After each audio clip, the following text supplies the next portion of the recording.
Okey, di dalam pengurusan Islam, asas pengurusan merupakan perkara yang amat perlu diberikan penekanan bagi mencapai sesuatu matlamat sama ada dari segi kehendak masa, keadaan maupun tempat.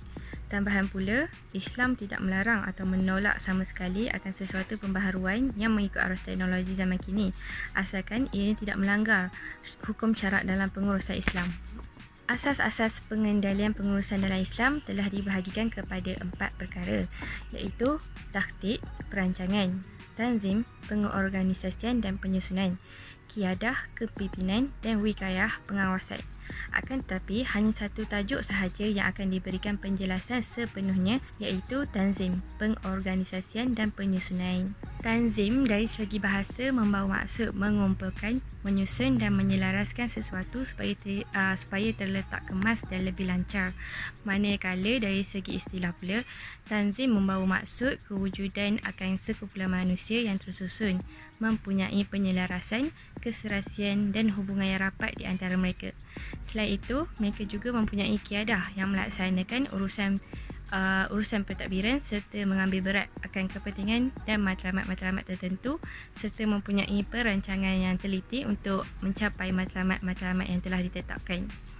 Asas pengurusan tanzim adalah berstrategi di mana ianya lebih menitik beratkan dalam menentukan dan menjelaskan misi operasi bagi sesuatu organisasi tersebut kepada setiap anggota dan juga bukan anggota. Oleh yang demikian, penyusunan setiap faktor yang terlibat amatlah perlu mengambil kira daripada pelbagai aspek sampingan. Ini kerana kegagalan dalam memperbaikinya akan mengundang kepada kegagalan sebenar-benarnya. Oleh kerana itu, terdapat beberapa perkara dan nilai yang perlu diambil kira bagi menjamin kecemerlangan pengurusan dalam pelaksanaan tanzim dalam pengurusan Islam. Assalamualaikum warahmatullahi wabarakatuh. Hari ini saya akan menerangkan tentang sumber. Sumber yang pertama ialah sumber manusia. Sumber manusia ialah untuk memastikan jumlahnya mencukupi dan menyusun fungsi serta tugas mereka berdasarkan atas kemahiran, keupayaan dan kebolehan mereka. Ianya amatlah signifikan bagi memastikan mereka benar-benar berfungsi dan mampu menyumbang ke arah kejayaan sesebuah organisasi. Oleh kerana itu, carta organisasi perlulah diwujudkan dengan menentukan jawatan yang dikehendaki dan mempunyai kenyataan jumlah tenaga untuk setiap jawatan. Yang kedua adalah sumber tabi'in.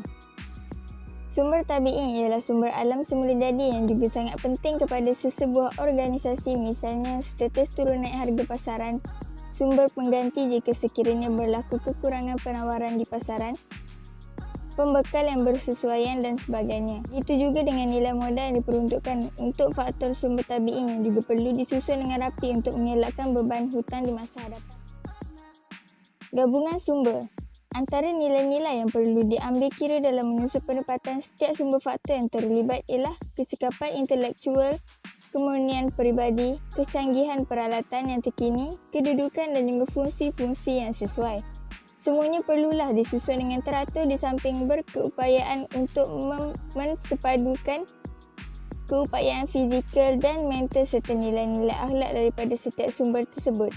Nilai-nilai positif perlu ditekankan dalam setiap faktor sumber untuk menjamin keharmonian dan kesepakatan di antara mereka. Justru itu, nilai-nilai seperti sikap hormat menghormati, saling membantu, berbudi bahasa dan sikap yang sopan perlulah ditekankan. Ini kerana peralatan yang canggih dan maju tidak akan dapat membantu sama sendiri kepada sesebuah organisasi. Hai, Assalamualaikum. Saya Intan dan saya akan menerangkan kepentingan penyusunan dalam organisasi. Pentingnya penyusunan dalam organisasi ini kerana supaya dapat setiap anggota-anggota yang dalam sebuah organisasi telah pun diletakkan pada jawatan yang mengikut kemahiran, kepakaran dan juga pengetahuan yang mereka ada supaya mereka dapat memberi kerjasama yang jitu yang semaksimal yang mungkin kepada organisasi. Okey, seterusnya jaminan pertama ialah untuk memanfaatkan setiap sumber dan fungsi yang dipunyai oleh organisasi tersebut semaksimal yang mungkin tanpa mengelakkan pembaziran. Ini kerana setiap anggota tersebut tahu apakah yang terbaik untuk pekerjaan mereka diberikan.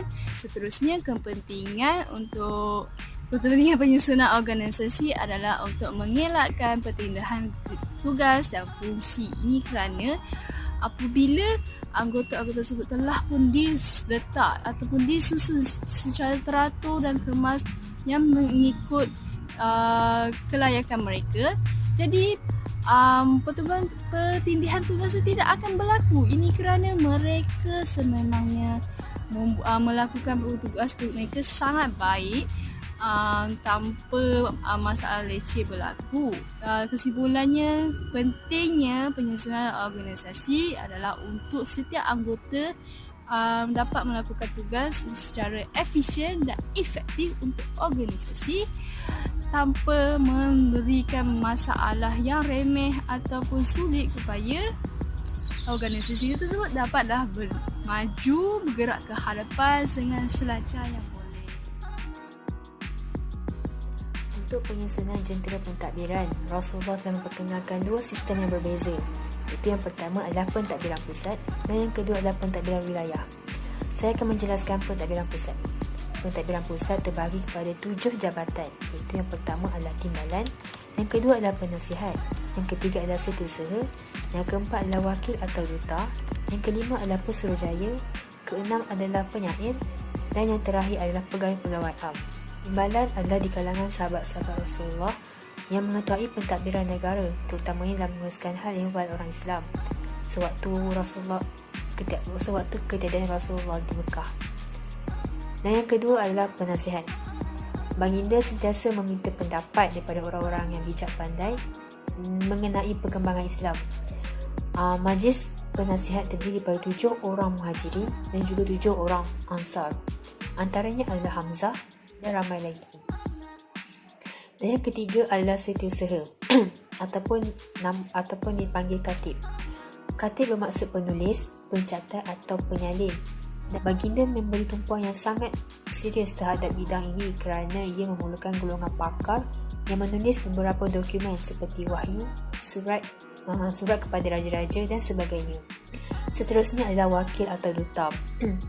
Seorang duta mestilah seorang yang cerdik, mempunyai perwatakan yang menarik serta menguasai bahasa-bahasa asing, khususnya bahasa di tempat mereka dihantarkan bertugas. Antara tugas seorang duta adalah mengajak kepada orang Islam, membuat perjanjian, memberi perlindungan, memohon kepada kerajaan untuk membenarkan orang Islam pulang ke negara masing-masing dan lain-lain lagi. Seterusnya adalah pesuruhjaya. Kebiasaannya dilantik untuk menguruskan perkara-perkara kecil, tetapi boleh jadi ia menjadi sesuatu tugas yang berat seperti politik dan juga pelaksanaan undang-undang. Seterusnya, penyair. Penyair seperti Hasan bin Thabit pernah membalas syair dengan seorang penyair yang bukan Islam yang telah mengeji dan juga mencela sifat-sifat pribadi Rasulullah. Walau bagaimanapun, penyair Islam dilarang sama sekali untuk menjadi seorang yang biadab ataupun melampau. Antara pemidato ataupun penyair dari kalangan sahabat Rasulullah adalah Abu Bakar dan ramai lagi. Tetapi pemidato yang paling agung pada masa itu adalah Rasulullah SAW. Dan akhir sekali adalah pegawai am. Berbagai nama diberi kepada pegawai-pegawai am seperti Azim, iaitu pemanggil, Bawab, penjaga pintu, dan juga Hajib, penjaga pagar. Pentadbiran wilayah. Pentadbiran wilayah mempunyai 3 jawatan besar dan penting, iaitu wali, hakim dan juga pemungut cukai. Wali ataupun kita panggil gubernur di daerah kerajaan Islam pada akhir hayat Rasulullah SAW telah meliputi semenanjung tanah Arab dan perbatasan negeri-negeri jiran seperti Syria dan lain-lain. Baginda telah melantik wali atau gubernur sebagai wakil baginda ke atas wilayah-wilayah tersebut, seperti Yaman yang menjadi wakil adalah Muaz bin Jabal, Taif wakilnya adalah Uthman bin Abi Al-As, dan juga Mekah iaitu A'ta bin Usaid. Seterusnya adalah hakim ataupun qadi. Tugas hakim ialah untuk melaksanakan keadilan serta melaporkan terus kepada Rasulullah sallallahu alaihi wasallam yang merupakan ketua hakim khususnya kota Madinah. Ali bin Abi Talib dan Muaz bin Jabal adalah antara para hakim yang telah dilantik oleh baginda sendiri. Yang terakhir adalah amil ataupun pemungut cukai. Tugas amil adalah berkait dengan ekonomi negara dan umat Islam seperti dengan memungut zakat, derma, jizyah, al-fa'in dan sebagainya daripada umat Islam dan yang bukan Islam yang berada dan telah mendapat perlindungan dalam daerah pemerintahan Islam. Seperti firman Allah Subhanahu Wa Taala maksudnya, dan wahai kaumku, sempurnakanlah sukatan dan timbangan dengan adil dan janganlah kamu kurangkan manusia akan benda-benda yang menjadi haknya dan janganlah kamu merebakkan bencana kerosakan di muka bumi. Surah Hud ayat 85. Maksud al-baghs yang dilarang dalam ayat 85 pada surah Hud adalah larangan mengurangkan hak manusia yang wajib kamu penuhi dan bagi setiap apa yang dimiliki oleh seseorang yang tidak boleh dirampas daripadanya atau diambil secara tidak dibenarkan oleh syarak. Serta segala pengurusannya mestilah berdasarkan keizinan syarak.